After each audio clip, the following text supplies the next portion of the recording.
Hey, my name's James Nicholson and welcome to my YouTube channel. Now in this video, we're going to talk about 5 new mortgage products that could beat interest rate rises and are allowing certain groups of people to get into the property sector that might have found it difficult before. Now, these products are developed in order to keep banks lending. And so banks are looking at ingenious ways that they can keep lending money, because at the end of the day, they don't want the property market to slow down, because the transactions that happen are what make them their profits. And right now what's happening is there's a lot of uncertainty in the market. Prices are expected to drop for sure. I think that's likely that could happen. And so banks are having to get creative and look at what could they do in order to keep lending to people like us. So let's talk about some new products that are on the market. I'm going to have to look down at my notes while I do this, and let's talk about some new products that could keep the property market moving in these uncertain times. So one product that's had a little bit of news, we've done quite a popular video on this, and that is 100% mortgages. They've come back on the market. Now, 2006, 2007, you were actually able to get 130% mortgages, which was absolutely insane. Meaning you bought a £100,000 house, they would lend you £130,000 because the market was pretty buoyant up until that point. Then obviously what happened? The credit crunch happened. And so suddenly a lot of people were in negative equity. And some of those people, they had no worries. They had already bad credit because of what was happening. They weren't keeping up with their bills. They just gave the keys back to the bank and said, there you go, your problem.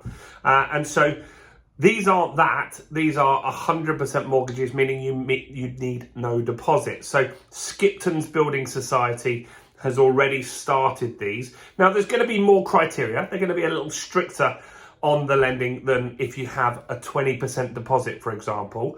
But certain people will hit that criteria, and it makes that affordability work for people, because some people right now could afford, maybe they've got a good job, but they've just not focused on saving the deposit.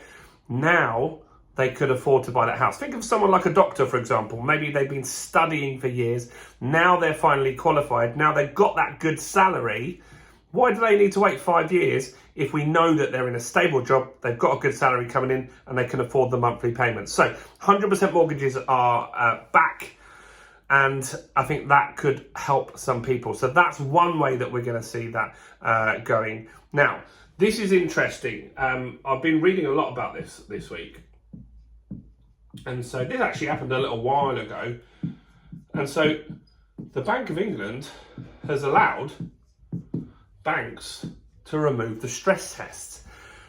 Now that's interesting. So what the stress test was is when you got a mortgage, this came in around 2014 on the back of the crash in 2008. It takes that long for legislation to go through and things to happen. So in 2014 or thereabouts, they made sure that you could afford your mortgage. The lending criteria changed, that you had to be able to afford your mortgage if the interest rates went up around 3%. That's now been removed, right? So that means that it's not going to be hard for some people to get a mortgage. So some people could afford it right now, but it's a little risky, this situation. And what it means is that if interest rates did go up 3% and those people weren't stress tested to say they could afford it, they could get themselves in some serious problems. Bank of England have allowed this. This could be kicking the can down the road. So we're talking about potential price drops and crashes. This might delay that. And so more people will get in the market, but it could cause some big problems in that. I'm not a massive fan of removing stress tests. So that one is something that's been introduced that will get more people eligible for mortgage. Here's something that will help as well. And this will help people improve their properties. And so you can get interest-free loans now. Interest-free green top-ups, right? And so We talk on this channel about something called energy performance certificates. And so if you're a landlord, you probably know what that is. If you bought a house or you rent a house, you might know, you might not have paid much attention to it.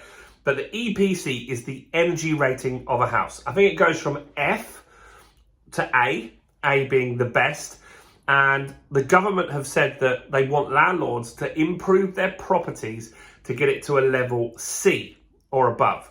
Now, that was a real worry for a lot of landlords because it could be quite expensive if you needed to put double glazing in, solar panels in, insulation, whatever it needed to be done.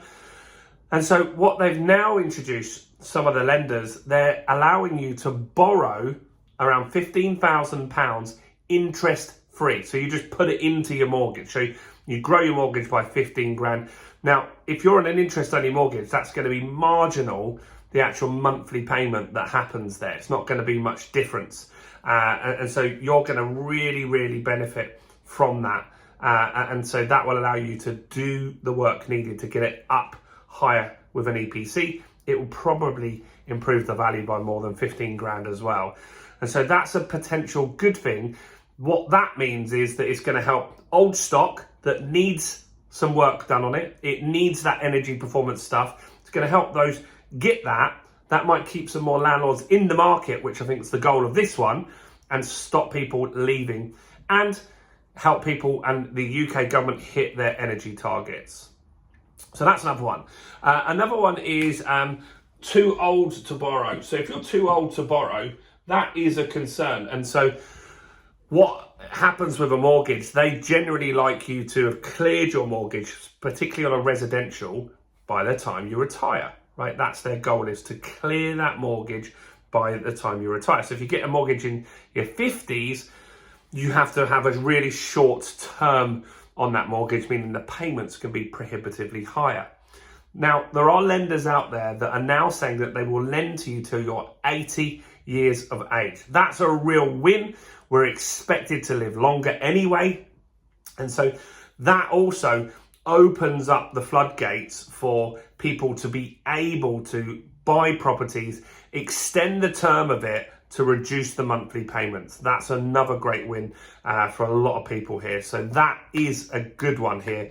And so I think that is going to be a great way to help move the market forward. And another product is 40-year mortgages.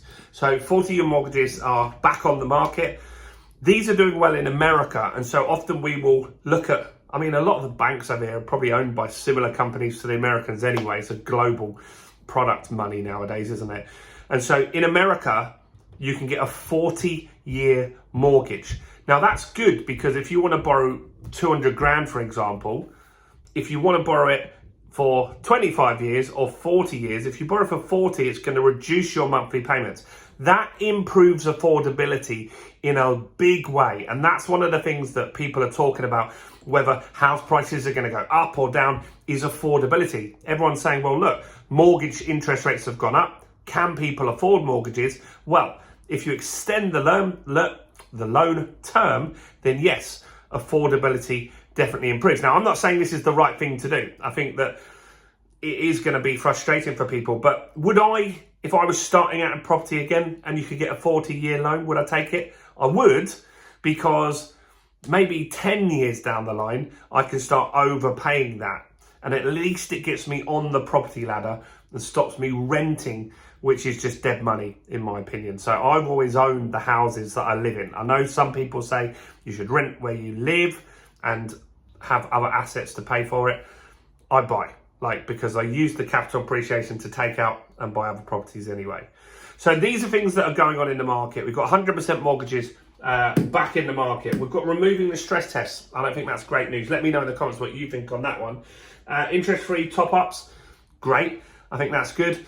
Allowing people to borrow to an older age, that's good as well. Particularly if the rates go up, let them have a longer mortgage to just make it more affordable for a short term. And so people don't lose their houses. I'm all for that. And the 40-year mortgage, I think that's going to be a big, big difference as well. So that's some things that are going on in the mortgage and property market that could make a difference to house prices. Let me know what you think. Do like and subscribe, comment below. Check out all the other content on my channel, including this video right here.